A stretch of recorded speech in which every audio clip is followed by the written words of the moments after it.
All right, Kirk Fletcher here again for ES Wednesday. Having a little fun here playing a little idea. And I like to do this a lot, like play one position and get the most out of just one position and outline the chords. I talked about this before.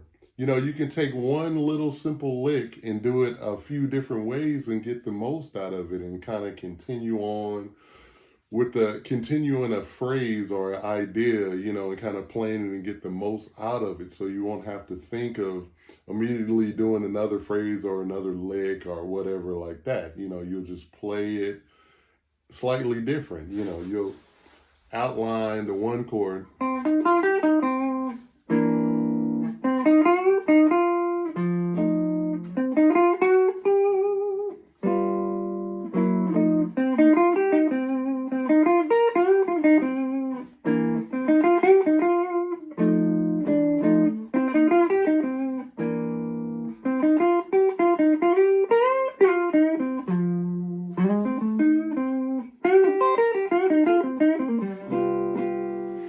And this is something that I first probably picked up in church again. I always talk about church because that's where I started. That's where I got my training at. And it's just something that, a lot of those gospel songs and a lot of the singing and, in church was like voice leading. You knew the way they sang it, you could follow it even if you didn't know the song a lot of times because they would just sing the 5 chord, just whatever, or the 4 chord or the 6 chord or, whatever. The progression, it would lead itself, and even, when my dad would be up preaching, and he would get happy and excited and, like I would be accompanying him. It's the same kind of thing, it's a lot of voice leading.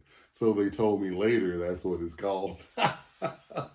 But this is a really cool concept that you can apply to a lot of things. You can almost let the band know where you're going or, like it just sounds very strong and bold when you kind of outline the chord when it's coming up, playing the actual 4, like notes that imply the 4. I'm literally playing the 4. We're in the key of C.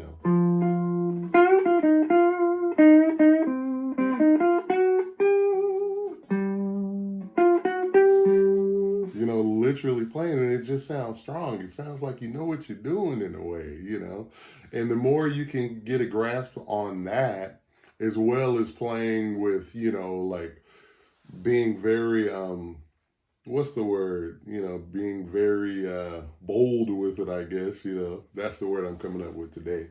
It'll make a lot of sense, and your phrasing will have a little bit more impact, a little bit more meaning, and people will really understand, it's like, classic blues phrasing.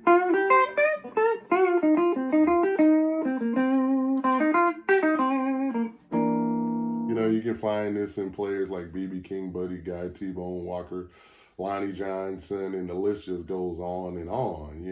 There's even, and this is also applies to jazz guitar, Charlie Christian, and different people like that, Bill Jennings, and different people. So it's just a cool little concept that I want to share today. I hope everybody's doing good on the hump day, Wednesday, ES Wednesday, and actually, I have a fine example of an ES guitar.